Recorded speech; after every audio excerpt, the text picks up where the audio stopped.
Good evening. I'm Colonel Frank Giuseppe, the Dean of Academics at Missouri Military Academy. I am delighted to welcome all of you to the finals of the 80th Annual W. Wallace Fry Public Speaking Contest, which marks the official beginning of the 123rd commencement exercises of the Missouri Military Academy. This evening, 7 cadets will vie for the Wallace Fry Public Speaking Award and the Churchill Memorial Plaque.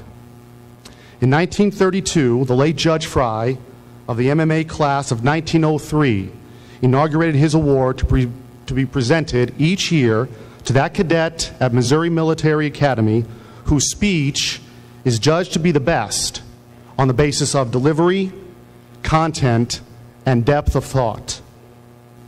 An additional incentive was added to the contest in 1970 when Westminster College in Fulton, Missouri provided the Sir Winston Churchill Memorial Award. The Churchill plaque goes to that cadet whose well-delivered message espouses a just cause. These speeches tonight represent the work of the entire MMA high school and middle school corps of cadets. Competition began months ago as each student researched and wrote a persuasive paper for their English classes. Each student then presented his speech based on their paper in preliminary competition. Teachers selected semifinalists from their high school and middle school classes who were then judged by an MMA panel in early May. That competition resulted in the selection of the 7 finalists who will speak to you tonight. The contestants will speak in the order shown on your program without introduction. Our judges this evening are as follows. Mr. Paul Siegfried, attorney, the Siegfried Law Firm, Mexico, Missouri. Please turn around, Paul, and say hello.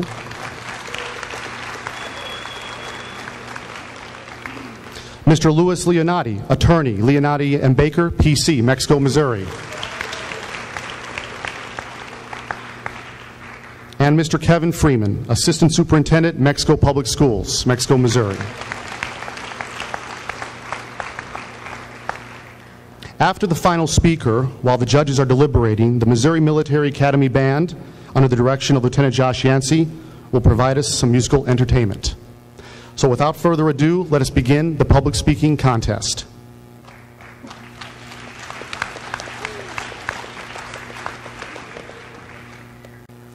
Good evening. What if you didn't know your biological father?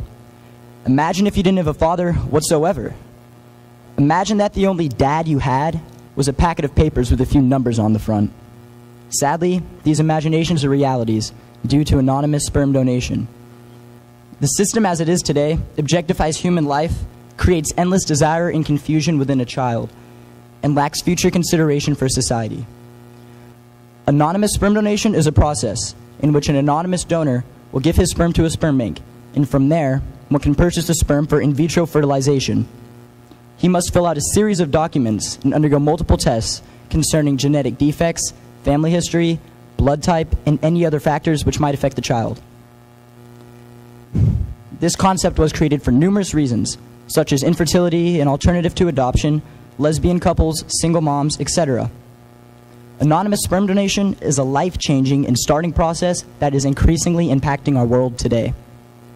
In the first place, anonymous sperm donation contradicts itself and objectifies human life. The definition of donation is something that is given to charity. However, according to the documentary film Anonymous Father's Day, male individuals receive payment ranging from $20 to $1,200. Bluntly put, a man can profit by filling out some paperwork and producing sperm. A vial of sperm cannot replace a loving father or mother. For example, picture a middle-aged single woman. She wants to give birth, and the Asian woman chooses birth through ASD. In this desperate situation, the mother raises her child without another parent or male role model, inducing many hardships within her family. Although parenthood can be endured alone, such a difficult journey is best completed with a partner. Furthermore, ASD has become a dealership of life. Actually, it is not so different than a car dealership. One can browse through thousands of donor profiles and base their selection on price and desirable qualities. Foreign sperm is shipped from other countries, and sperm banks profit $2 million annually. The sole idea of babies being compared to material objects is a horrid embarrassment to society. The majority conceived this way undergo feelings of genealogical bewilderment. According to a study called My Daddy's Name is Donor, 67 out of 100 children yearn to know their father's identity. Such curiosity can greatly impact one's development as a human. In fact, sperm donation can be compared to adoption. Many adopted children experience troubling feelings towards their adoption. On a similar note, sperm donation often leads a child to feel as if they do not measure up to their parents' expectations. Personal judgments such as, am I worth their money, or do they want their money back, may swim through the children's minds. Loads of donor-conceived children are beginning to search for their biological half. Kathleen LeBounty has contacted over 600 men, desiring a reply from the one who caused her existence, yet a positive match has not been found. Olivia Pratton, another child of ASD, said, "We could all get on the bus, and him, the biological father or sperm donor, could be sitting there, and none of us would realize they had a child together." It's a little unsettling, honestly. Humans today fail to anticipate how sperm donation can impact society. A donor can give anywhere from 12 to 50 children through most American sperm banks. In fact, one donor created 150 kids and continues to donate. Thousands of people can purchase one individual sperm, consequently spreading the same genes all over America. If unknowingly interacting with a blood-related relative is a problem, sexual relations should be considered a dilemma. For instance, a man comes across a woman to whom he feels oddly attracted. A friendship begins, and love follows shortly after. However, the two discover they share blood relations. As a result, the couple are incapable of having kids due to possible incest. In Sweden, artificial insemination by donor may be done only if the woman is married or in registered cohabitation and requires written consent of the spouse or partner. Donors are also limited to creating no more than 6 children.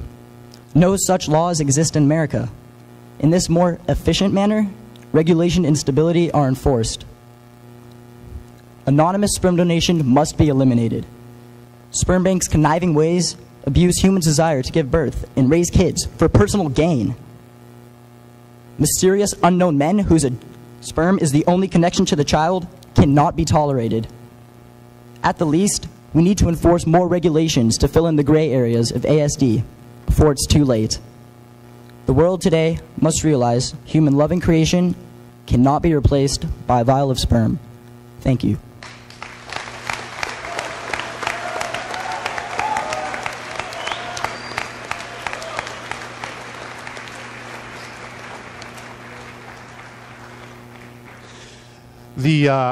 The great Roman statesman and soldier Cato the Elder once said that if you grasp the subject, the words will follow. And I think it's safe to say that these young men have grasped the subject that they researched, and great words certainly follow. Let's give them another round of applause, please.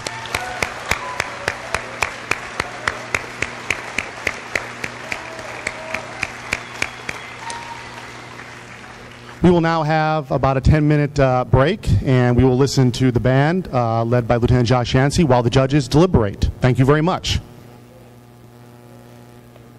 Good job. Good job. Find our seats again, please.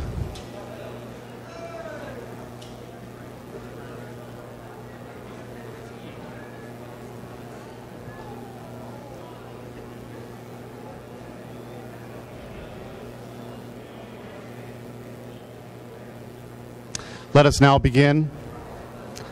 I'd like to call up Mr. Lou Leonati, and he will start announcing the awards.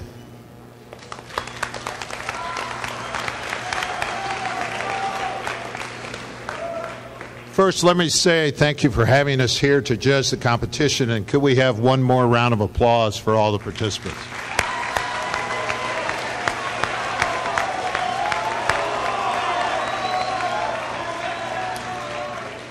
Okay, we will first award the Winston Churchill Award.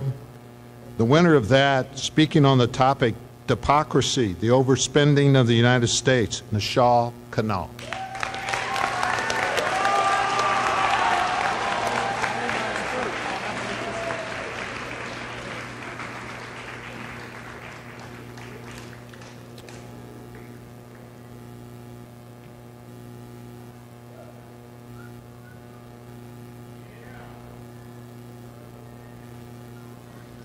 Oh.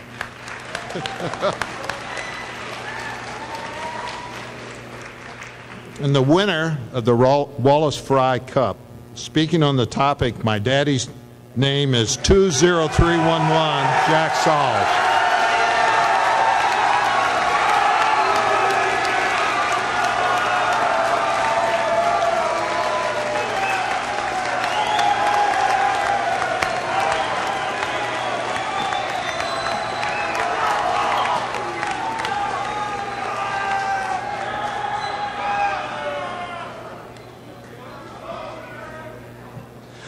Thank you, ladies and gentlemen, for attending this wonderful event. I think, again, it shows some of the great things we're doing academically at MMA. Tomorrow, we begin with, at 9:30 a.m., company competitive drills, 10:30 a.m., middle school final assembly, and 11 a.m., high school final assembly. We'll see you all then. Drive safely. Thank you and have a good evening.